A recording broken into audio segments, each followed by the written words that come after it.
अस्सलाम वालेकुम, मैं हूं शाहजेब खानज़ादा। पाकिस्तानी सियासत अहम मरहले में दाखिल हो गई है। तमाम छोटी बड़ी जमातों की नजरें इस वक्त आइंदा इंतखाबात पर हैं। नई हिकमत अमलियों पर गौर हो रहा है। मुख्तलिफ जमातों में ग्रुपिंग की बात हो रही है और आने वाले महीनों में मुल्की सियासत को कई सरप्राइजेस का सामना करना पड़ सकता है। मगर इस वक्त सूरत हाल ये है कि पाकिस्तान तहरीक इंसाफ की नज़रें सिंध पर हैं, सिंध की हुकूमत जमात पीपल्स पार्टी की नज़रें पंजाब पर हैं और पंजाब वही सूबा है जहाँ इस वक्त सबसे ज़्यादा सियासी बेचैनी है। नून लीग, जिसका पंजाब गढ़ समझा जाता है, वो आपसी इख्तिलाफात और कन्फ्यूजन का शिकार है। लेकिन ये बेचैनी सिर्फ नून लीग में नहीं है बल्कि तहरीक इंसाफ में भी है। और इस बेचैनी को जन्म देने वाला ग्रुप जहांगीर तरीन ग्रुप है, जो वफाकी बजट और हुकूमती यकीन दहानियों के बाद खामोश तो हो गया, मगर इस ग्रुप के मुस्तकबिल का तयन अब तक नहीं हो सका है। और हुकूमत को दबाव में लाने वाला ये ग्रुप अब खुद भी मुस्तहकम नहीं रह सका है। तहरीक इंसाफ के रहनुमा और पंजाब असेंबली के रुकन नज़ीर चौहान, जो जहांगीर तरीन का इस हद तक दिफा करते थे कि इमरान खान पर ही तनकीद करना शुरू कर देते थे, मजहबी नफरत अंगेजी तक पर उतर आते थे, कल उनके खिलाफ केस खत्म हुआ और आज उन्होंने ऐलान किया है कि मेरा लीडर तो इमरान खान है, जहांगीर तरीन ने तो मुझे इस्तेमाल किया है। ग्रुप के दीगर अराकीन के लिए मैं एक मिसाल हूँ। मेरा एक ही लीडर है, उसका नाम वज़ीर आज़म पाकिस्तान इमरान खान है और वो मेरा लीडर कल भी था, आज भी है और हमेशा रहेगा। मेरा जहांगीर खान तरीन के ग्रुप से कोई तल्लक नहीं है, ना मेरा कोई वास्ता है जहांगीर खान तरीन ग्रुप के साथ। जहांगीर खान तरीन ने मुझे बरमला इस्तेमाल किया और इस अपने केस के लिए इस्तेमाल करके मुझे फेंका। उनको शर्म आनी चाहिए थी कि जिन्होंने मेरा हाल तक ना पूछा आके हॉस्पिटल में कि चौहान साहब आपकी तबीयत कैसी है, ना मेरी इयादत की और ना मेरे बच्चों से पूछा कि आपके वालिद का क्या हाल। जो लोगों की औकात थी, दूसरे लफ्ज़ों में जो लोगों की हैसियत थी, जो लोगों की मुनाफकत थी, जो लोगों के चार चार फेस थे, वो कम अज़ कम सामने आ गए। मेरी तो शहजादा अकबर से कोई लड़ाई नहीं थी। मेरी शहजादा अकबर साहब से कौन सी लड़ाई थी? ना तो मैंने जहांगीर खान तरीन को अपना कोई लीडर मानना था और ना वो लीडर होने के काबिल है। तो मैं तो मिसाल हूँ सबके लिए कि अगर तरीन साहब मेरे साथ नहीं खड़े हुए, जिनके लिए मैं लड़ा, जिनके लिए इतनी बड़ी मैंने फाइट की है, तो ये तो बेचारे मसला ही कोई नहीं इनका। इसके फौरन बाद आज जहांगीर तरीन ग्रुप के मुतहर्रिक रहनुमा राजा रियाज ने रद्दमल देते हुए कहा कि नज़ीर चौहान को मजहबी मामलात पर बयानबाजी से मना किया था। नज़ीर चौहान अपनी मर्जी से ग्रुप में आए, ज़बरदस्ती नहीं लाए गए थे। नज़ीर चौहान ग्रुप में भी आगे बढ़ने के लिए बड़े बड़े मशवरे देते थे। हम सब जहांगीर तरीन की क़यादत में मुत्तहिद हैं। मगर दिलचस्प बात यह है कि हमने जहांगीर तरीन ग्रुप के मुख्तलिफ रहनुमा को आज प्रोग्राम में आने की दावत दी, मगर कोई राज़ी नहीं हुआ। दिलचस्प सूरत हाल है, जहांगीर तरीन ग्रुप के अराकीन का बयान सामने आ रहा है कि वो जहांगीर तरीन की क़यादत में मुत्तहिद हैं, मगर कोई प्रोग्राम में आने को तैयार नहीं है। और जहांगीर तरीन को भी हमने आज दावत दी, मगर उनका भी जवाब नहीं आया। नज़ीर चौहान कल तक इस ग्रुप के मुतहर्रिक रुकन थे, आज वो कह रहे हैं कि जहांगीर तरीन लीडर होने के काबिल नहीं है, इमरान खान ही उनके लीडर हैं। जबकि कल उन्हीं जहांगीर तरीन का दिफा करने के लिए नज़ीर चौहान वज़ीर आज़म इमरान खान के बारे में क्या कहते रहे और क्या धमकियाँ देते रहे, देखिए। हमारा हम ख्याल ग्रुप बना है, जो अब तो आज तो बाकायदा अनाउंस हमने कर दिया और बाकायदा इसकी हल्फ वफादारी हुई और बाकायदा सब ने कुरान पे हल्फ लिया कि हमारा जीना मरना इकट्ठा है और जो जहांगीर खान तरीन साहब फैसला करेंगे वो हम सबको कबूल होगा। जब हम चाहेंगे बाइकआउट करेंगे, असेंबली को छोड़ेंगे और अगर हमारी बातें वहाँ ना बनी गई तो हम इस बजट का बाइकआउट करेंगे। ये पीटीए सिर्फ इमरान खान है, अगर इमरान खान नहीं होगा तो पार्टी नहीं होगी। क्या हमने को ना माफ कर गुलाम है? हम कुछ चोर चक्के हैं यार। हर चीज जो खान साहब कह दे वो ठीक है यार। हमारा लीडर गलतियां करे हम डिफेंड करें और हम गलती करें तो हमें अंदर कर रहे। ये कहाँ लिखा हुआ है? गुस्सा ये है कि वो तमाम लोग पार्टी के जिन्होंने साथ दिया था सारे चोर थे, तो खान साहब ना लेते उनको साथ अपने। वफाक में तरीन साहब का मसला हल कर दिया वज़ीर आज़म ने, पंजाब में आज वज़ीर आला पंजाब ने आप लोगों का मसला हल कर दिया, तो समझा जाए अब ग्रुप खत्म है। अब तहरीक इंसाफ के साथ मिलकर अब आप आगे चलेंगे। नहीं शाहज़ेब, बस सॉरी, ये क्लियर कर लें, ऐसी बिल्कुल कोई बात नहीं है। कोई ग्रुप ख़त्म नहीं हुआ, ग्रुप ये हमेशा के लिए रहेगा जब तक इंशाअल्लाह ताला अल्लाह के फजल करम से ये आप देखेंगे, आपको हमेशा नज़र आएगा और हर जगह पे ये मौजूद है। इतनी बड़ी बड़ी बातें करने वाले नज़ीर चौहान ने जहांगीर तरीन को ही छोड़ दिया है। दूसरी तरफ जहांगीर तरीन ग्रुप खुद भी खामोशी से अपने मुस्तकबिल का तयन करने में मसरूफ़ है, क्योंकि अब तक जहांगीर तरीन के खिलाफ मनी लॉन्ड्रिंग और कॉर्पोरेट फ्रॉड जैसे मुकदमात का मुअम्मा हल नहीं हो सका है। अहम बात यह है कि शुगर कमीशन की रिपोर्ट आने के बाद तहरीक इंसाफ की ही हुकूमत में जहांगीर तरीन के खिलाफ FIA ने मुकदमात बनाए। वो FIA जो बराह रास्त वज़ारत दाखिला के मातहत है, जिसके पेश नज़र जहांगीर तरीन ने वज़ीर आज़म के करीबी लोगों पर उनके खिलाफ साजिश करने का इल्ज़ाम लगाया। और जैसे जैसे जहांगीर तरीन के खिलाफ केसेस आगे बढ़ते गए, जहांगीर तरीन ने भी हुकूमत पर दबाव बढ़ाना शुरू कर दिया। बाकायदा पंजाब के अंदर एक ग्रुप बनाया गया जिसमें पंजाब के वज़रा, अराकीन असेंबली और कई कौमी असेंबली के अराकीन शामिल हो गए। और सिर्फ यही नहीं, बाकायदा पंजाब असेंबली के अंदर इस ग्रुप ने अपना अलग पार्लिमानी लीडर नामजद किया और हुकूमत पर दबाव बढ़ाना शुरू कर दिया। और ये वक्त था जब हुकूमत मुश्किल में थी। सूबे और वफाक में हुकूमत को बजट मंजूर कराना था, जो एक चैलेंजिंग काम था। पीडीएम भी आगे बढ़ रही थी और इसी दौरान इस ग्रुप ने हुकूमत की मुश्किलात में इजाफा कर दिया, जिसके बाद हुकूमत दबाव में आई। वजीर आला पंजाब समेत खुद वजीर आजम ने जहांगीर तरीन ग्रुप से मुलाकात की और फिर वजीर आजम की हिदायत पर अली जफर की सरबराही में जहांगीर तरीन के केसेस देखने के लिए कमेटी बनाई गई, जिस पर अपोजिशन ने एतराज़ उठाया और कमेटी को मई के महीने में अपनी रिपोर्ट पेश करनी थी। लेकिन अब अगस्त का महीना चल रहा है और अब तक ये रिपोर्ट मंजर आम पर नहीं आ सकी है। जब इस हवाले से सवालात होने लगे तो खुद वजीर दाखिला शेख रशीद ने 20 मई को मीडिया से बात करते हुए कहा था कि गिले शिकवे दूर होने चाहिए, अली जफर रिपोर्ट देकर जान छुड़वाएं। गिले शिकवे होते हैं, मैं अभी सीएम से मिलकर आया हूँ, हमें गिले शिकवे दूर करने चाहिए। प्राइम मिनिस्टर ने कहा कि अली जफर जो कहेगा, अभी इतने दिन हो गए अली जफर पे दोनों ग्रुप अगर तैयार हैं तो अली जफर साहब रिपोर्ट सबमिट करें, जान छुड़ाएं। आप मीडिया की जो सुबह से शाम तक एक ही तबसरा चल रहा है। वो रिपोर्ट तो सामने नहीं आई, मगर इस हवाले से मुख्तलिफ दावे जरूर होते रहे। शेख रशीद के बयान के 6 दिन बाद जहांगीर तरीन के करीबी साथी राजा रियाज ने दावा किया कि अली जफर ने रिपोर्ट दे दी है कि जहांगीर तरीन बेगुनाह है। अली जफर साहब ने ये रिपोर्ट दे दी है कि जहांगीर तरीन साहब बिल्कुल नीट एंड क्लीन है, बेगुनाह हैं और पार्टी के अंदर बैठे लोग कुछ उनके खिलाफ साजिश कर रहे हैं। मगर हुकूमत तरदीद करती रही कि अली जफर ने कोई रिपोर्ट जमा ही नहीं कराई है, ना ही जहांगीर तरीन को क्लीन चिट दी गई है। और इसी दौरान सवाल उठने लगा कि क्या हुकूमत ने जहांगीर तरीन को एनआरओ दे दिया है, क्योंकि रिपोर्ट मंजर आम पर तो नहीं आई थी, लेकिन जहांगीर तरीन ग्रुप की मुश्किलात आसान होना शुरू हो गई थी, क्योंकि इन दावों से एक दिन पहले जहांगीर तरीन की इस्लामाबाद में अली जफर और मिर्जा शहजाद अकबर से मुलाकात की खबरें सामने आई और दावा किया गया कि इस मुलाकात में अली जफर ने जहांगीर तरीन को क्लीन चिट दी थी। अली जफर खुद इस खबर की तरदीद करते रहे, मगर राजा रियाज अपने दावे पर हल्फन कायम रहे। उन्होंने कहा कि इस्लामाबाद के घर में कल मीटिंग हुई है जिसमें आप भी थे, तरीन साहब भी थे और शहजाद अकबर साहब भी थे। देखिए सर, अब वो मैं आई गेस मैं इसको नहीं कर सकता हूँ आपके सामने। मीटिंग में जहांगीर तरीन साहब भी थे, शहजाद अकबर साहब भी थे, अली जफर साहब भी थे।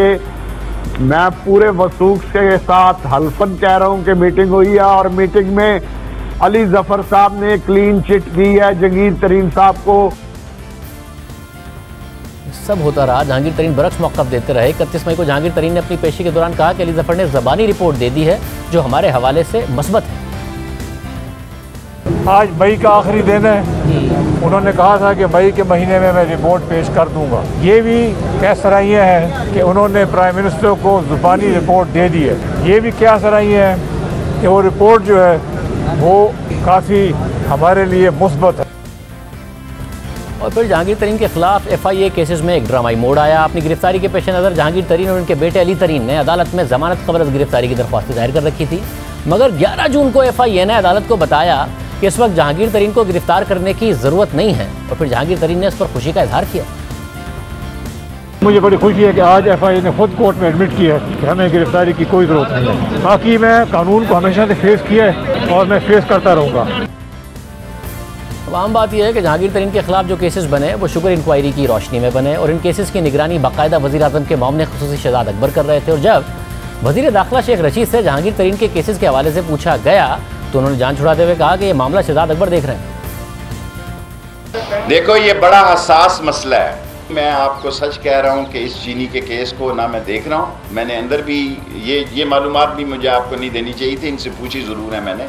शहजाद अकबर जो हैं वो इन्वेस्टिगेशन के इंचार्ज हैं, वही देखते हैं मनी लॉन्ड्रिंग को और वही देख रहे हैं चीनी को और वही देखेंगे आगे किसी चीज़। और फिर जहांगीर तरीन ग्रुप का भी दावा था कि शहजाद अकबर जहांगीर तरीन के खिलाफ साजिश कर रहे हैं, मगर शहजाद अकबर ने वाज़ेह किया कि जहांगीर तरीन के खिलाफ कार्रवाई काबीना की हिदायत के मुताबिक हो रही है और वज़ीर आज़म को भी ब्रीफिंग दी जा चुकी है। अब इस पूरे मामले पर मुकम्मल खामोशी है। क्या ये भी वज़ीर आज़म के इल्म में है कि इस केस में कोई पेशरफ्त क्यों नहीं हो रही है? FIA कह चुका है कि गिरफ्तारी की ज़रूरत नहीं है, रिपोर्ट सामने आनी थी, वो रिपोर्ट अब तक सामने नहीं आई है, जबकि कल ही वज़ीर आज़म एक तकरीर से खिताब करते हुए इंसाफ और कानून की बालादस्ती की बात कर रहे थे।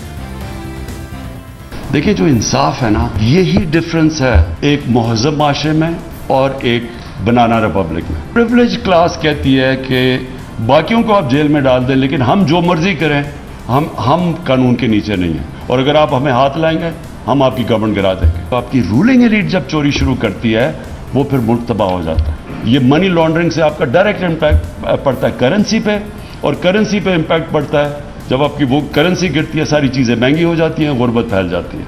जब आप प्रिविलेज क्लास के लिए एक NRO दे देते हैं उनको और गरीबों को जेलों में डालते हैं, तो वो फिर हज़रत अली का कौल है कि कुफर का निज़ाम चल जाएगा, लेकिन ये जो जुल्म और नाइंसाफ़ी का निज़ाम है ये कभी भी नहीं चला। 2 दिन पहले सीनियर सहाफ़ी तज़किया सुहेल वड़ाई साहब की जहांगीर तरीन साहब से मुलाकात हुई, उनसे इस हवाले से और पंजाब की सियासत के हवाले से तफसीलात लेते हैं। वड़ाई साहब बहुत शुक्रिया। वड़ाई साहब, ये सारे के सारे मामला सामने आ रहे हैं, जहांगीर तरीन साहब से आपकी मुलाकात हुई, वो क्या सोच रहे हैं? ऑफ द रिकॉर्ड एक मेरी मुलाकात हुई है। मेरा ख्याल है कि उनके भी रास्ते वापसी के तो बंद हैं, ना वो इमरान खान के पास जा सकते हैं, अगले इलेक्शन में भी शायद उनको टिकट ना मिले, तो जाहिर है उन्होंने कोई अपना नया रास्ता तलाश करना है। फ़िलहाल तो उन्हें सूट करता है कि वो तहरीक इंसाफ के साथ रहें, और जितनी देर तक तहरीक इंसाफ उन्हें निकालती नहीं उतनी देर तक अपने मुतालबात प्रेस करते रहें और अपने जो छोटे मोटे मामलात हैं वो हल करवाते रहें। मगर फिर इस वक्त नून लीग में जो बयानी की जंग है उस पर ग्रुपिंग नजर आती है, मगर तहरीक इंसाफ इस ग्रुपिंग से महफूज नजर नहीं आ रही है कि कोई ग्रुपिंग के इम्कानात नहीं है इस वक्त हुकूमत में, हुकूमत मजबूत है। मेरा ये ख्याल है कि अगर इलेक्शन का जो भी रुख होगा उसमें उससे पहले PTI और नून दोनों के दरमियान क्रैक्स आएंगे और दोनों के दरमियान ग्रुप्स बनेंगे। उसकी वजह यह है कि अगर PTI ने अगला इलेक्शन जीतना है तो उसके लिए ज़रूरी है कि नून जो है वो 2 हिस्सों में तकसीम हो, और अगर नून ने जीतना है तो उसके लिए ज़रूरी है कि PTI 2 हिस्सों में तकसीम हो। तो मुझे लगता है कि ये दोनों ही काम होंगे, इलेक्शन से पहले ग्रुपिंग मज़ीद बढ़ेगी। मगर हुकूमत तो कह रही है कि नून लीग तकसीम है, और क्या वड़ाई साहब, क्योंकि आपकी बड़ी गहरी नज़र है पंजाब की सियासत पर, तो आपको नज़र आ रहा है ओवरऑल मुल्क की सियासत पर भी कि इस वक्त अक्सरियत जो है नून लीग की और सीनियर रहनुमाओं की, वो चाहती है कि शहबाज शरीफ 2023 के इलेक्शन में मामलात को आगे बढ़ाएं, वरना इलेक्शन जीतना मुश्किल हो जाएगा। अब मेरा ये ख्याल है कि पार्लिमानी जो ग्रुप है उसकी अक्सरियत तो शायद शहबाज शरीफ साहब के नुक्ता नज़र से इत्तफाक करती है, और वो ओपनली इसका इजहार भी करते हैं और मरीम साहबा के बयानिए से इख्तलाफ भी करते हैं। लेकिन जो पार्टी है, जो पार्टी की तंजीम है, जो पार्टी के फॉलोअर्स हैं, जो हार्ड कोर है, वो शायद मरीम साहबा के बयानिए पर यकीन रखती है और वो मज़ामती बयानिए को पसंद करती है, और वोट बैंक भी मज़ामती बयानिए से जुड़ा हुआ है। लेकिन जो पार्लिमानी ग्रुप है वो मुफाहमती बयानिया चाहता है, वो इलेक्शन जीतना चाहता है, वो इक़्तिदार में आना चाहता है। वैसे अब एक ही शख्स है जो सारी कन्फ्यूजन को क्लियर कर सकता है, और नवाज शरीफ साहब हैं। क्या वो जानबूझ के नहीं कर रहे हैं? कभी शहबाज शरीफ खामोश होते हैं, मरीम नवाज साहिबा बोल रही होती हैं, फिर मरीम नवाज खामोश हो जाती हैं, शहबाज शरीफ साहब बोलते हैं, कभी वो नाराज़ हो जाते हैं, फिर अपनी नाराज़ न होने की सफाइयाँ देते हैं। ये नवाज शरीफ साहब जानबूझ के कर रहे हैं या क्या वजह है? नहीं, डेफिनेटली देखें, अब मेन जो स्टेयरिंग है वो तो नवाज़ शरीफ के पास है, और वो दरअसल पहले ये करते रहे हैं कि मज़ामती बयानिए को इंतखाबी बयानिए में तब्दील करते रहे हैं। आप देखें 2013 का इलेक्शन भी उसकी मिसाल है। 2007 में जब वो वापस आए हैं तो उन्होंने बहुत जल्दी पंजाब में मज़ामती बयानिया जो था उसको इलेक्टोरल बयानिए में फ़ौरन बदला। लेकिन इस वक्त शायद वो समझते हैं कि अभी वो मंजिल पहुंची नहीं है, अभी वो वक्त आया नहीं है, क्योंकि जो मुफाहमती बयानिया है उसका कोई रिज़ल्ट नहीं निकला, उसका कोई फ़ायदा नहीं हुआ। कोई सवाए मियाँ नवाज़ शरीफ के बाहर जाने के या शहबाज साहब के बाहर निकलने के जेल से या हमज़ा के, मुफाहमती बयानिया ने और नून लीग को कोई फ़ायदा नहीं दिया। जबकि मज़ामती बयानिए ने उनकी पार्टी को स्ट्रेंथ तो दी है, लेकिन इसने आप इलेक्शन में जो फतह है उसकी वो ज़मानत नहीं है। तो ये दोनों बयानिए के दरमियान इस वक्त नून फंसी हुई है। उनको इसमें से एक बयानिया चुनना होगा, और ख़ास कर इलेक्टोरल बयानिया जो है वो अपनाना होगा, ताकि अगला इलेक्शन जो है वो जीतने की तरफ जा सके। मगर किसका बयानिया? क्योंकि अब शहबाज शरीफ साहब तो ये तासुर दे रहे हैं कि हम 2018 का इलेक्शन भी जीत जाते अगर हमारी हिकमत अमली ठीक होती, और नवाज शरीफ चौथी दफ़ा वज़ीर आज़म बनते, यानी उनके मुताबिक डिस्क्वालीफाई ना होते। अब्बासी साहब इससे बिल्कुल नहीं एग्री कर रहे हैं, शाहिद खान अब्बासी साहब, वो कह रहे हैं सब तयशुदा था, हमारा कोई कसूर नहीं है उसमें।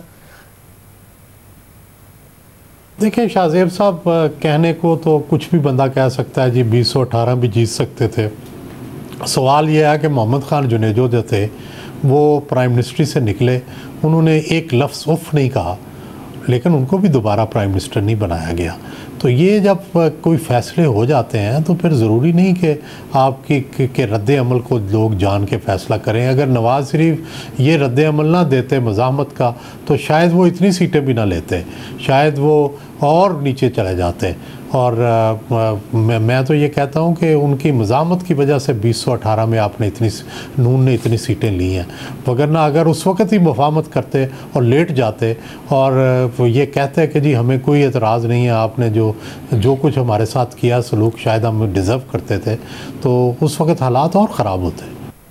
बहुत शुक्रिया बड़ा साहब का तज़िया आपने सुना। प्रोग्राम में आगे बढ़ते हैं। कल सीपेक अथॉरिटी के chairman lieutenant general retired Asim Salim Bajwa अपने ओहदे से मुस्ताफ़ी हुए और कल ही हुकूमत ने प्राइवेट सेक्टर का 40 साल से ज़ायद का तजर्बा रखने वाले एंग्रो, हब पावर, फौजी फर्टिलाइज़र, एक्जॉन केमिकल और मुतादिद कंपनीज़ में पावर सेक्टर से लेकर दीगर मुतादिद शोबों में काम करने वाले खालिद मंसूर को सीपेक के लिए नया मुआवन खुसूसी मुकर्रर कर दिया। गोया हुकूमत उनका इंतखाब पहले ही कर चुकी थी और आसिम सलीम बाजवा की जगह उन्हें सीपेक अथॉरिटी का सरबराह लगाने का फैसला कर चुकी थी।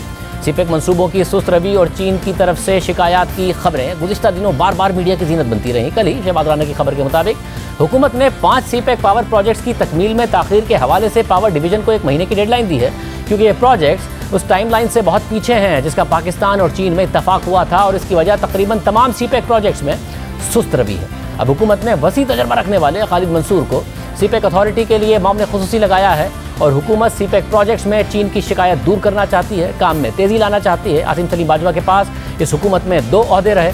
उन्हें 27 नवंबर 2019 को सीपेक अथॉरिटी का चेयरमैन मुकर्रर किया गया था। 27 अप्रैल 2020 को उन्हें वज़ीर आज़म का मामले खुसूसी बराए इत्तलात भी बनाया गया। 27 अगस्त 2020 को सहाफ़ी अहमद नूरानी की फैक्ट फोकस नामी वेबसाइट पर एक तफसीली तहकीकाती रिपोर्ट शाया हुई थी जिसमें आसिम सलीम बाजवा और उनके ख़ानदान पर आमदनी से ज़ायद असासों से मुताल्लिक संगीन इल्ज़ामात मौजूद थे। ख़ासतौर पर पापा जॉन्स पिज़्ज़ा कंपनी में उनके ख़ानदान के अफराद की सरमायाकारी और कई मिलियंस ऑफ डॉलर्स के असासे मौजूए बहस रहे। इसके बाद आसिम सलीम बाजवा पर अपोजिशन ने खुलकर तनकीद की, इस्तीफ़े का मुतालबा किया गया। उसके 1 हफ्ते बाद आसिम सलीम बाजवा ने एक बयान जारी किया, तमाम इल्ज़ामात को मुस्तरद किया, जवाब देने की कोशिश की और इसी रोज़ उन्होंने वज़ीर आज़म से मुलाकात करके मामले खुसूसी बराए इत्तलात के ओहदे से इस्तीफ़ा देने की पेशकश की, जिसे वज़ीर आज़म ने रद्द करते हुए उन्हें काम जारी रखने की हिदायत की। फिर 1 अक्टूबर 2020 को मेज़बान नदीम मलिक को इंटरव्यू देते हुए वज़ीर आज़म इमरान खान ने कहा कि अगर जनरल रिटायर्ड आसिम सलीम बाजवा के हवाले से किसी ने सवाल किया तो तफ्तीश करेंगे। अगर हम ये ताकतवर और कमज़ोर में फ़र्क करेंगे, पाकिस्तान में कभी भी हमारा मुल्क आगे नहीं बढ़ेगा और कभी भी इस मुल्क में चोरी नहीं होगी। एक उनके ऊपर इल्ज़ाम लगा, उन्होंने आके बड़ी तफसीली में पूरी एक डॉक्यूमेंट प्रोड्यूस की कि जी ये जवाब है इन सब के। अब अगर कोई वो आगे कहते हैं कि नहीं जी ये कोई डिस्प्यूट करता है उसको हमें वो दे, हम उसको करवा देंगे। मैं आपको वाजे कर दूं, उन्होंने अभी तक जो हमें चीज़ें प्रेजेंट की वो हमने देखी, उन्होंने सारे की चीज़ों के जवाब दिए हुए थे। अगर कोई मज़ीद, अब देखो उन्होंने तो पब्लिक डॉक्यूमेंट है ना, कोई भी मज़ीद अगर उसे क्वेश्चन करता है हम उसको इन्वेस्टिगेट करेंगे, मैं बिल्कुल करूँगा। और मैं आपको आज कह रहा हूँ कि मेरी नज़र में जब आप अपने चोरों में और दूसरे चोरों में या अपने करप्ट में और दूसरे करप्ट में जब फ़र्क करते हैं, एहतसाब ख़त्म हो जाता है। फिर 12 अक्टूबर 2020 को आसिम सलीम बाजवा का मामले खुसूसी बराए इत्तलात के ओहदे से दिया गया इस्तीफ़ा वज़ीर आज़म ने मंजूर कर लिया। ताहम वो चेयरमैन सीपेक अथॉरिटी के ओहदे पर काम करते रहे। इस दौरान अपोजिशन उन पर तनकीद करती रही। मरियम नवाज़ और बिलावल ने आसिम सलीम बाजवा के हवाले से सख्त बयानात दिए। नैब पर तनकीद की कि नोटिस क्यों नहीं लेता। वज़ीर आज़म इमरान खान पर तनकीद की कि उनका एहतसाब का मयार दोहरा क्यों है, कोई तहकीकात तक क्यों नहीं हो रही है, अपोजिशन को तो गिरफ्तार कर लिया जाता है। और मुसलसल मुख्तलिफ तकारीर में, प्रेस कॉन्फ्रेंस में आसिम सलीम बाजवा पर अपोजिशन तनकीद करती रही। आइंदा ना बिरयानी ना कीमे वाले नान, जनरल आसिम सलीम बाजवा के पिज़्ज़ा से आपकी तवाज़ो की जाएगी इंशाल्लाह। वो भी आप ही के पैसे के मुफ्त खाना। आपके सीने में आता है सीपेक, जिस वक्त आजकल पिज्जा वालों का कब्जा है। पिज्जा वालों को जानते हो ना, पिज्जा बना बना के अरबोपति हो गए। पिज्जा पापा जॉन्स पिज्जा किसका है? निक्के के अब्बे का नहीं, वो निक्के के अब्बा का नहीं है, निक्के के बड़े भाई का है। निक्का इमरान खान है और उसके बड़े भाई का नाम है general Asim Salim Bajwa. Papa John's को जानते हो ना, ये 99 कंपनियां किसकी है? पापा जॉन्स का पिज्जा जानते हो ना, तो वो आसिम सलीम बाजवा को आज पूछने वाला कोई नहीं है। ये नहीं हो सकता, कोई मुकद्दस गाय नहीं है यहाँ पर। अगर हम सब पेश हो सकते हैं तो आसिम सलीम बाजवा को कौन से सुर्खाब के पर लगे या वो कौन से आसमान से उतरे कि उनको वो कानून के आगे पेश नहीं हो सकते। छोटी सी तनख्वाह पे रहते हुए आपने अरबों रुपए के असासे कैसे बनाए। इमरान खान, जब तुम आसिम सलीम बाजवा को एनआरओ दोगे और 30-40 लाख रुपए की तनख्वाह पे रखकर उसको सीपैक का इंचार्ज बनाओगे और अपनी तवज्जो सारी नवाज शरीफ दुश्मनी पर रखोगे तो पाकिस्तान में दहशतगर्दी के वाकयात नहीं होंगे तो क्या होगा। कोई कोर्ट उससे रसीदें मांगे ना मांगे, नैब उससे रसीदें मांगे या ना मांगे, पाकिस्तान की आवाम आसिम सलीम बाजवा से रसीदें जरूर मांगेगी। हमें वो सीपैक नहीं चाहिए जो सिर्फ और सिर्फ पापा जॉन्स वालों को फायदा दे। हमें पापा जॉन्स वाला का सीपैक नहीं चाहिए। हम सबको पापा जॉन्स पिज्जा का बात करना चाहिए। वो पापा जॉन्स पिज्जा मैंने कल खाया था, बड़ा मजा का था, मगर उसका कोई हिसाब लेने का बात ही नहीं करते। नहीं पूछ सकता कि आपके पास, आपके खानदान के पास माशाल्लाह अल्हम्दुलिल्लाह पूरे मुल्क के पूरा का पूरा बिजनेस एम्पायर है। पाकिस्तान में अगर 2 नहीं 1 कानून है तो हम सबको एक ही किस्म का जवाब देना पड़ेगा। उनका नाब का गिरफ्तारी कब है? प्रोग्राम में एक ब्रेक शामिल करते हैं।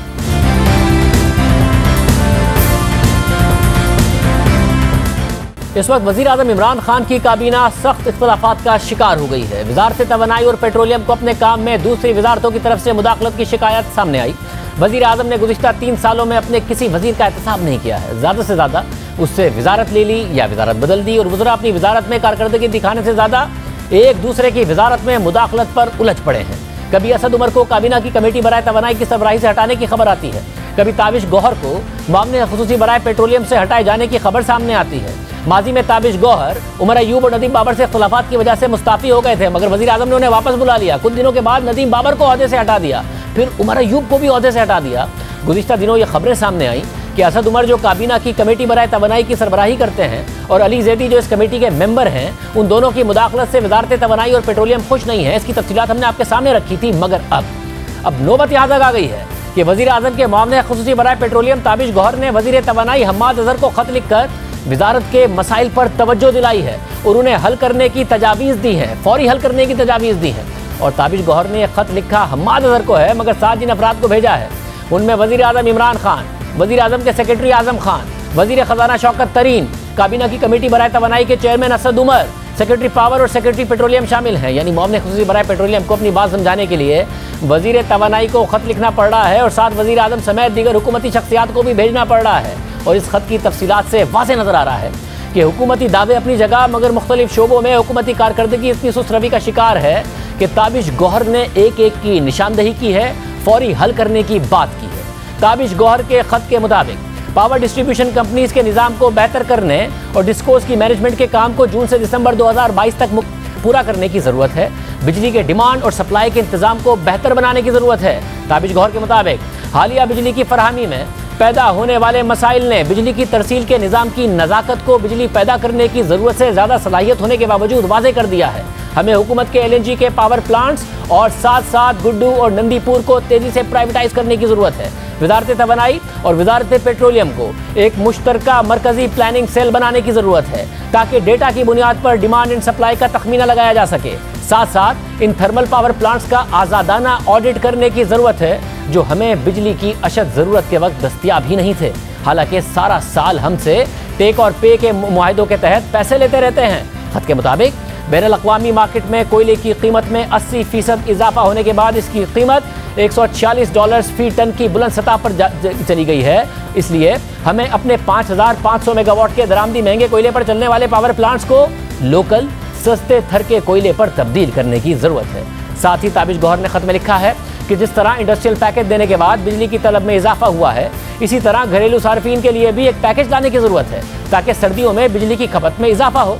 अगर बिजली की कीमतों में कमी और गैस की कीमतों में इतना ही इजाफा कर दिया जाए तो 3 लाख सारिफ सर्दियों में हीटिंग के लिए गैस की जगह बिजली का इस्तेमाल कर सकते हैं, जिससे सर्दियों में बिजली की डिमांड में 300 मेगावाट का इजाफा और गैस की डिमांड में 50 MMCFD की कमी हो जाएगी। इसके साथ साथ ताबिश गौहर ने पेट्रोलियम सेक्टर के हवाले से भी खत में मशवरे दिए हैं और खत के मुताबिक पेट्रोलियम डिवीजन में एक इंतहाई संजीदा ह्यूमन रिसोर्स और गवर्नेंस का मसला मौजूद है। 3 साल तहरीक इंसाफ हुकूमत में हो चुके हैं और वज़ीर आज़म के मामले खुसूसी बराए पेट्रोलियम ताबिश गौहर कह रहे हैं कि वजारत पेट्रोलियम में इस वक्त शदीद गवर्नेंस का और ह्यूमन रिसोर्स का मसला है, जिससे सेक्टर में पॉलिसी बनाने और अमल दरामद में हर सतह पर मसाइल का सामना है।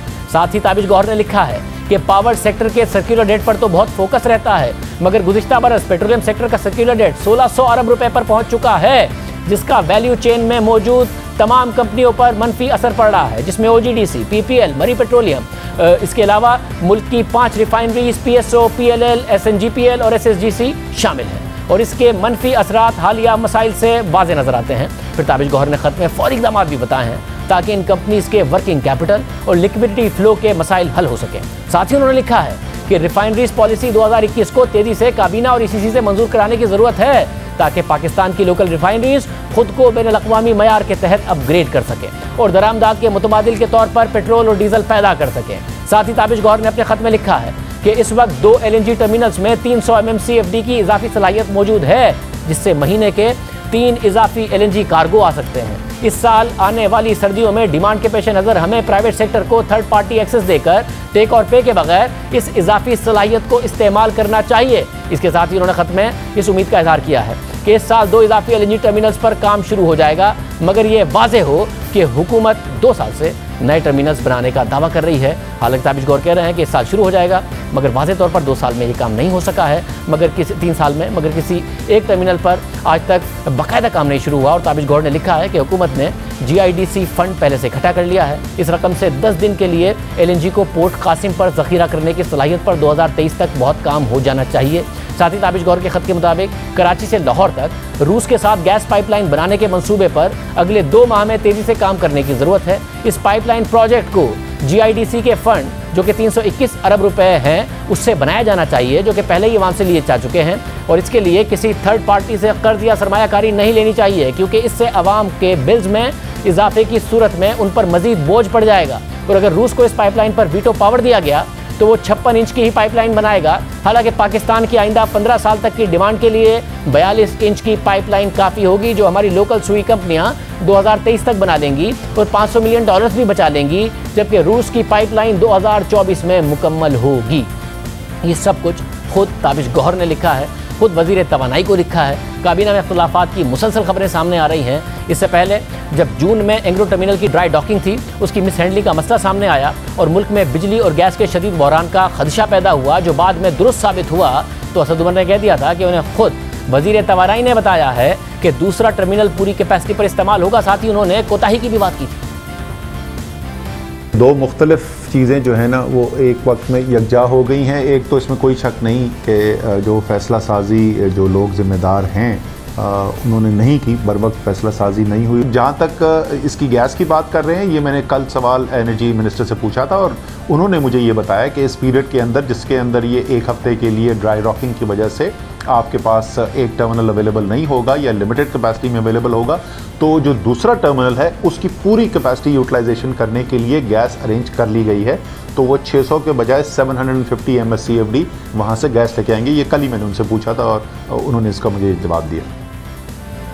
ये दावा किया गया। फिर आदम सवाती की सरबराही में तहकीकात के लिए कमेटी बनाई गई, जिसकी रिपोर्ट आज तक सामने नहीं आई है। मगर हमाद अज़हर और ताबिश गौहर ने मीडिया पर ऐसी कोई बात नहीं की जो असद उमर ने की, बल्कि उन्होंने कहा कि दूसरे टर्मिनल पर लिटिगेशन का मसला है, पहले टर्मिनल पर नैब का मसला है। दूसरा जो टर्मिनल है उसमें भी इंटरनेशनल आर्बिट्रेशन चल रही है, लेकिन हम उसके बावजूद उनसे बातचीत कर रहे हैं कि सदियों से पहले ये मामला तय हो जाए। उसके ऊपर नैब के केसेस चल रहे हैं और इंटरनेशनल आर्बिट्रेशन चल रही है। जब तक वो इंटरनेशनल आर्बिट्रेशन सेटल नहीं होती, हमारे पे भी एक ममानियत है कि हम नहीं कर सकते। फिर 9 जुलाई को जफर भुट्टा की खबर के मुताबिक काबीना की कमेटी बराए तवानाई ने ड्राई डॉकिंग के दौरान LNG टर्मिनल की इजाफी कैपेसिटी को इस्तेमाल करने के काबीना के फैसले पर अमल ना करने पर गैस कंपनियों पर बरहमी का इजहार किया। काबीना की कमेटी बराए तवानाई के इजलास के दौरान असद उमर ने पेट्रोलियम डिवीजन को सख्त तनकीद का निशाना बनाया कि उन्होंने 1.5 साल पहले के वफाकी काबीना के फैसले पर अमल नहीं किया, जिसके तहत पावर सेक्टर LNG के दूसरे टर्मिनल की इजाफी कैपेसिटी को इस्तेमाल कर सकता था। खबर के मुताबिक पीएलएल ने ड्राई डॉकिंग के दौरान एलएनजी दरामद करने के हवाले से कोई प्लानिंग नहीं की, जबकि दूसरे टर्मिनल के पास 150 MMCFD की इजाफी कैपेसिटी थी, मगर इस हवाले से पीएलएल ने कोई मनसूबाबंदी नहीं की। जराये के मुताबिक अगर दूसरे टर्मिनल की इजाफी 150 MMCFD की कैपेसिटी इस्तेमाल कर ली जाती तो 1/4 बहरान पर काबू पाया जा सकता था। पीएलएल ने ना खुद एलएनजी इंपोर्ट की, ना ही प्राइवेट सेक्टर को इसकी इजाजत दी, और ड्राई डॉकिंग के दौरान पीएलएल सिर्फ एक कार्गो $13.4 के रेट पर इंपोर्ट कर सका। और खबर के मुताबिक 3 सालों के दौरान पीएलएल की तरफ से एलएनजी के दूसरे टर्मिनल को पूरी तरह इस्तेमाल ना करने की वजह से एलएनजी के सार्फिन $99 मिलियन कैपेसिटी चार्जेस की मद में अदा कर चुके हैं। जरा के मुताबिक असद उमर ने प्राइवेट सेक्टर को एलएनजी इंपोर्ट करने की इजाजत के फैसले पर अमल ना करने पर भी बरहमी का इजहार किया था। इसके साथ ही रूस के साथ गैस पाइपलाइन मुआहदे को हम्माद अजहर दुरुस्त करार देते हैं, मगर ताबिश गौर समझते हैं कि बेहतर होता कि रूस के बजाय पाकिस्तान की लोकल सुई कंपनियां सुई साउथ और सुई नॉर्थ ही गैस पाइपलाइन बनाती। यानी हर वजीर और मुशीर की अपनी अलग राय है, एक दूसरे से उलझ रहे हैं, मुदाखलत कर रहे हैं, मगर 3 साल में ना किसी टर्मिनल पर काम शुरू हुआ, ना गैस पाइपलाइन पर काम शुरू हुआ। जो पहले से टर्मिनल बने हुए हैं उनकी इजाफी कैपेसिटी पर भी थर्ड पार्टी एक्सेस का मुआहिदा तक नहीं हो सका। यानी मुकम्मल तौर पर एक गैस का बहरान रहा मुल्क में, और जो टर्मिनल गुज़िश्ता हुकूमत बना गई थी उसकी पूरी सलाहियत को भी इस्तेमाल नहीं किया जा सका, और फिर जिम्मेदारी नैब पर डाल दी गई। तो नैब ने वाज़ेह कर दिया जब हमने नैब से रब्ता किया कि उन्हें टर्मिनल की इजाफी सलाहियत इस्तेमाल करने पर कोई एतराज़ नहीं है। और फिर एग्रो के सदर ने हमारे प्रोग्राम में बताया कि अगर नैब के केसेस रुकावट होते तो काबीना कैसे मंजूरी देती। ये फैसला कि पुराना FSRU वापस आएगा या नया FSRU रहेगा, ये प्राइमरीली गवर्नमेंट का है। SSGC हमसे कह रहा है कि हम एक अंडरटेकिंग दें कि जी आप पुराना FSRU वापस ले आएंगे। उनको डर है कि कहीं हम ये ना रख लें। क्या नैब का केस जो है इस टर्मिनल के हवाले से वो रुकावट है जिसकी वजह से नहीं हो पा रहा है ये? आप मुझे एक बात बताएं, 2019 में ECC ने अप्रूव किए TPA रूल्स, 2020 के अंदर ECC अप्रूव करती है, CCOE अप्रूव करती है, कैबिनेट अप्रूव करती है। आपके ख्याल में क्या ये समरी लॉ डिवीजन नहीं गई होगी? आप ये सवाल उनसे पूछें। यानी कि ये सारा काम, अगर नैब का केस रुकावट होता तो ये सारे काम ना होते, जो इतनी सारी कैबिनेट और ये सारी की सारी समरीज अप्रूव होती गई हैं। और ये सवाल मेरे ऊपर नहीं बनता, लेकिन मैं आपको बता रहा हूं कि अगर कैबिनेट के फैसले कैबिनेट का फैसला हो रहा है पहले टर्मिनल के ऊपर जिसकी इन्वेस्टिगेशन को का पूरे पाकिस्तान को पता है, तो क्या वो लॉ डिवीजन से नहीं पूछेंगे? इस वक्त मुल्क के मसाइल में वजारत तवानाई और पेट्रोलियम बहुत अहमियत रखती है, और इस वजारत में आवे का आवा बिगड़ा हुआ है। 3 दिन पहले ओगरा ने मनसूखशुदा LNG टेंडर का नोटिफिकेशन जारी कर दिया।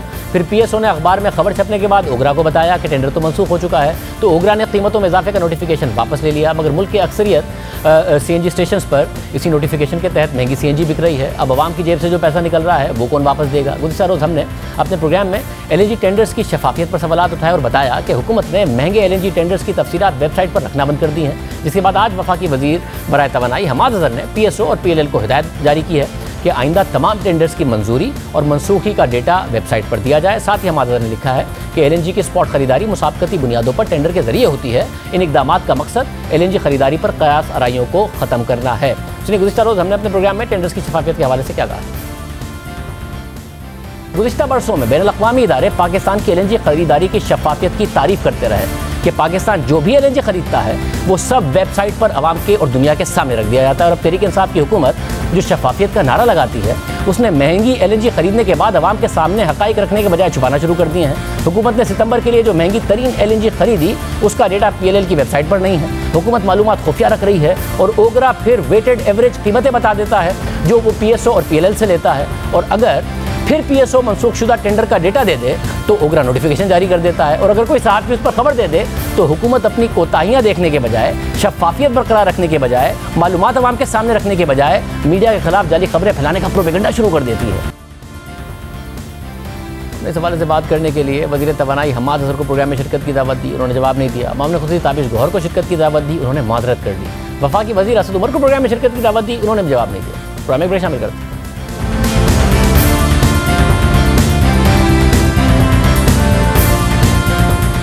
कराची में हालिया लॉकडाउन के दौरान वैक्सीनेशन के रुझान में ज़बरदस्त तेज़ी देखी जा रही है। शहरी दिन रात वैक्सीनेशन सेंटर्स का रुख कर रहे हैं, मगर अब सूरत हाल ये है कि शहर के 2 बड़े वैक्सीनेशन सेंटर्स में वैक्सीन की शॉर्टेज का मसला पैदा हो गया है और लोगों को वैक्सीन लगवाए बगैर ही वापस जाना पड़ रहा है। कराची एक्सपो सेंटर और जिना अस्पताल में कायम वैक्सीनेशन सेंटर्स में आज साइनोवैक वैक्सीन खत्म हो गई और साइनोवैक की दूसरी डोज लगवाने के लिए आने वाले शहरियों को परेशानी का सामना करना पड़ता है। साइनोवेक लगाई थी, बोले है नहीं, खत्म हो गई। साइनोवेक नहीं लगी? नहीं लग रही, बोले कोई टाइम भी नहीं बता रहे कि कब आएगी क्या नहीं होगा, बहुत परेशान हो गए। पहली डोज लगवा ली थी, दूसरी साइनोवेक इनके पास अवेलेबल नहीं है। साइनोवेक है नहीं यहाँ पे, पहले जिना गया था वहाँ पे भी नहीं है, फिर यहाँ आया हूँ यहाँ भी नहीं है। साइनोवेक कह रहे हैं कि सेकंड डोज वाले आप बाद में आ जाएं, अभी नहीं है। लॉकडाउन खत्म होने में 4 दिन बाकी हैं, वैक्सीन इस वक्त दस्तियाब नहीं उस वक्त तरह नजर आ रही हैं। साथ ही कराची का जो मस्बत केसेस की शरह है वो भी 20% से ऊपर है। तो हुकूमत क्या करेगी? सिंध हुकूमत, मुर्ज़ावाब साहब, मुशीर वज़ीर आला सिंध हमारे साथ मौजूद है। मुर्ज़ावाब साहब बहुत शुक्रिया, बहुत तेज़ी आई लोगों के वैक्सीन लगवाने में। जैसे आपने वो सिम कार्ड वाली बात अनाउंस की और आपने कहा भी कि जी डेटा की ज़्यादा फिक्र है लोगों को, मगर अब मसला ये पैदा हो गया है कि लोग जा रहे हैं और फिर वैक्सीन नहीं लग रही है। और साथ में एक और मसला ये है कि लंबी लंबी लाइनें हैं, तो वर्ड ऑफ माउथ बड़ा नेगेटिव जा सकता है। अगर ये बात लोग दूसरों को बताएंगे कि जी वैक्सीन मिल नहीं रही थी, दूसरी डोज नहीं मिल रही थी, या फिर ये बताएंगे कि रश बहुत था, टाइम बहुत लग रहा है, तो इंतजामात बहुत बेहतर करने की ज़रूरत है। शादेब, थोड़े बहुत मैनेजमेंट के कुछ जगहों पे इश्यूज आ रहे हैं जिसको हम सॉर्ट आउट करने की कोशिश कर रहे हैं। और नेचुरली इसकी मिसाल आपको माजी में नहीं मिलती कि 2.5 लाख लोगों को आप वैक्सीनेट एक दिन में कर रहे हैं, तो मैनेजमेंट इश्यूज बिल्कुल आते हैं, जिसके लिए मैं बार बार शहरियों से माजरत चाहता हूँ। लेकिन ये कहना कि इसका वो पॉजिटिव इम्पैक्ट नहीं है, ये बात गलत है। मैं समझता हूँ शहरी बाहर निकल रहे हैं और बाय एंड लार्ज शहरियों को वैक्सीन मिल रही है। कुछ लोगों को किसी जगह पे दिक्कत आई है, प्रॉब्लम हुई है, उसको हम सॉर्ट आउट करने की कोशिश कर रहे हैं। इसको सॉल्व करने के लिए हमने अपनी मैनेजमेंट को मजीद बेहतर बनाने की कोशिश की और अब तो आज से हमने जो मोबाइल वैक्सीनेशन सेंटर्स थे उनको भी हमने स्टैब्लिश किया, जो कि हमारे मोबाइल हॉस्पिटल्स थे उनको हमने कराची के मुख्तलिफ मकामात पर स्टैब्लिश किया है, उनको खड़ा किया ताकि लोग जो है आसानी से आके वैक्सीनेट करा सकें। इसी तरह हम 2 और ड्राइव थ्रू वैक्सीनेशन, बल्कि 3 और ड्राइव थ्रू वैक्सीनेशन सेंटर्स, एक साउथ में, एक ईस्ट में और एक सेंट्रल में स्टैब्लिश करने जा रहे हैं। अगले 48 घंटे में इंशाल्लाह वो भी फंक्शनल हो जाएंगे। तो गवर्नमेंट आहिस्ता आहिस्ता मजीद चीज़ों को बेहतर बिल्कुल बना रही है। मतलब फिर आपको आवाम को बड़ा वाज़ेह पैगाम है कि कल एक्सपो सेंटर हो, जिना हो या दूसरे सेंटर्स हो, वहाँ वैक्सीन लगवाने जाएं। पहली डोज भी लग रही है, दूसरी डोज भी दस्तियाब होगी, कल वो ज़रूर जाएं वैक्सीन लगवाने के लिए। इंतजाम बेहतर हैं और वैक्सीन भी दस्तियाब होगी। एब्सोल्युटली शादेब, वैक्सीन अवेलेबल है, वैक्सीन हमारे पास है, हमारे पास अगले 4-5 रोज का स्टॉक मौजूद है। कहीं प्रॉब्लम ये आ रही है कि मैंने पहला डोज अगर साइनोफार्म का लगाया हुआ है तो सेकंड डोज भी नेचुरली साइनोफार्म का लगना है। तो बाय द टाइम मेरी बारी आती है, ये ह्यूमनली पॉसिबल है कि साइनोफार्म का स्टॉक खत्म हो जाए, तो उसमें हमको प्रॉब्लम आ रही है। हम कोशिश करें कि उस स्टॉक को फर्दर सप्लीमेंट कर दें ताकि लोगों को इस तरह की दुश्वारी ना हो। लेकिन फर्स्ट डोज के लिए स्टॉक हर वैक्सीनेशन सेंटर पे अवेलेबल है and we are making sure कि उसको बार बार सप्लीमेंट किया जाए। मुझे बताइए कि लॉकडाउन खत्म होने में अब 4 दिन बाकी हैं। कराची का मस्बत केसेस की शरह अभी भी 20% से ऊपर है, तो लॉकडाउन का कोई मस्बत नतीजा आया है और आप क्या इसे ख़त्म करेंगे? जो वफाकी हुकूमत की पाबंदियां हैं उसी के तहत चलेंगे या इसे जारी रखने का इरादा रखते हैं? अब कराची का जो एक ज़माने में 26% होता था वो गिर के इस वक्त 20-20.5% के ऊपर है, तो थोड़ी सी कमी इसके अंदर बिल्कुल आई है। लेकिन अभी भी बात करना मैं समझता हूँ थोड़ा सा प्रीमेच्योर होगा।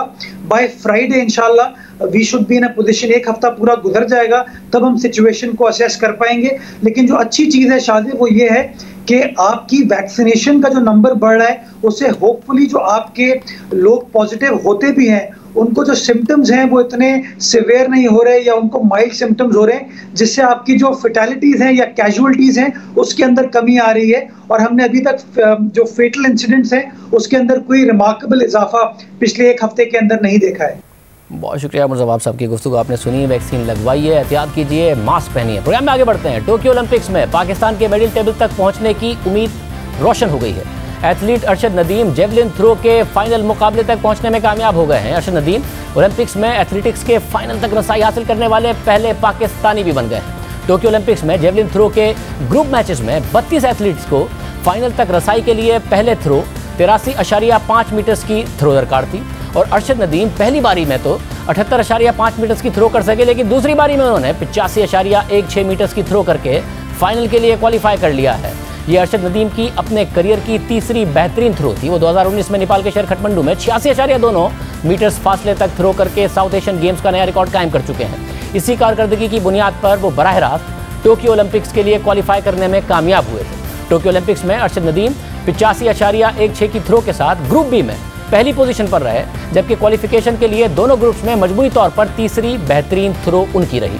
ग्रुप ए में शामिल भारतीय एथलीट नीरज चोपड़ा 86.65 की थ्रो के साथ पहले, जबकि जर्मनी के जोहानिस वेटर 85.64 की थ्रो के साथ दूसरे नंबर पर रहे।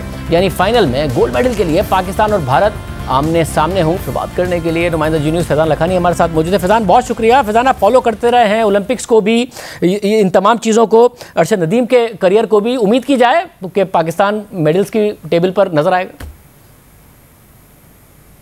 अगर हम मौजूदा जो ग्रुप स्टेज की परफॉर्मेंस है उसको भी रेप्लिकेट करें तो अरशद नदीम मेडल का प्रॉस्पेक्ट दिखाई दे रहे हैं। टॉप 3 में ऑलरेडी मौजूद है, टॉप 3 में ही आना है। अगर तीसरे नंबर पर भी आया तो ब्रॉन्ज मेडल पाकिस्तान को मिल जाएगा। अगर मेडल मिल गया तो 1992 के बाद जो 1992 के बाद से कहत है पाकिस्तान का ओलंपिक्स मेडल में, वो खत्म हो जाएगा और पाकिस्तान को एक बड़ी कामयाबी मिलेगी जिसका सबको इंतजार है। अरशद नदीम काफ़ी अरसे से एक पाकिस्तान के लिए उम्मीद बने आते आ रहे हैं। 2015 में जब पहली बार अरशद नदीम नेशनल गेम्स में आए थे और पहली बार आते ही उस वक्त उन्होंने जो पाकिस्तान का नेशनल रिकॉर्ड था 70 मीटर की थ्रो की थी और हर इवेंट में अरशद नदीम अपनी थ्रो को बेहतर बनाते गए। आज उनका नेशनल रिकॉर्ड है, पाकिस्तान का रिकॉर्ड है 86.39 की जो थ्रो है वो पाकिस्तान का उनका रिकॉर्ड है। उन्होंने 2018 के एशियन गेम्स में पाकिस्तान के लिए ब्रॉन्ज मेडल जीता था। उसके बाद साउथ एशियन गेम्स में जो 2019 में हुए थे जिसमें उन्होंने 86.29 की थ्रो की थी और क्वालिफाई किया था ओलंपिक्स मुकाबलों के लिए। तो अरशद नदीम जिस तरह उनका ट्रैक रिकॉर्ड बता रहा है कि पिछले 6 सालों में बतदरीज अपनी थ्रो को वो बेहतर करते आ रहे हैं और हर इवेंट में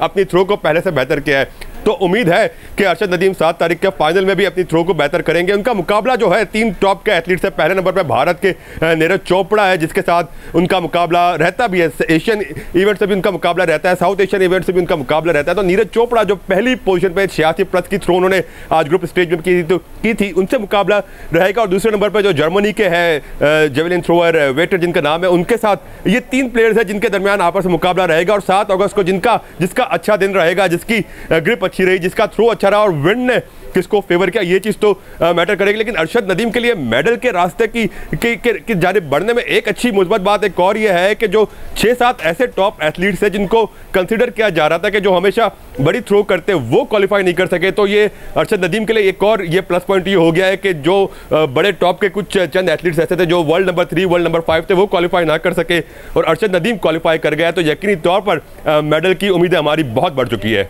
उम्मीद है ऐसा ही होगा। बहुत शुक्रिया, इजाज़त दीजिए।